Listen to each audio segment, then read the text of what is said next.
ओए बाबा पागल है क्या? मैं तो साइड पे गंद फेंक रहा था, ऐसे ही रास्ते में आ गया तू। दिखाई नहीं देता तुझे? कोई बात नहीं बेटा, मुझसे गलती हो गई, माफ करना मुझे। माफ के बच्चे, आज के बाद मेरे रास्ते में ना आइयो, वरना बहुत बुरा आशा करूंगा तेरा मैं।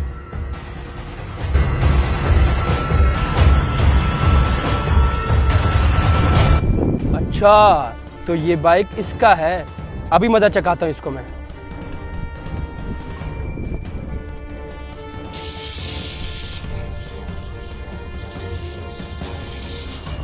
अब देखता हूँ कैसे लड़ाई नहीं करता ये मेरे साथ।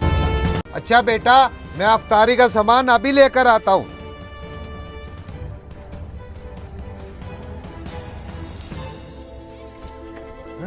ये हवा कैसे निकल गई?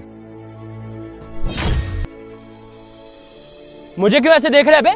मैंने हवा निकाली है क्या? राम भाई, मैंने तो आपको कुछ नहीं कहा।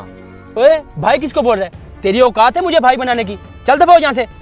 सॉरी भाई, माजरा चाहता हूँ, आपको भाई कह दिया। अबे यार कैसा बंदा है ये, अभी भी लड़ाई नहीं की इसने। इसका बंदोबस्त करना पड़ेगा मुझे।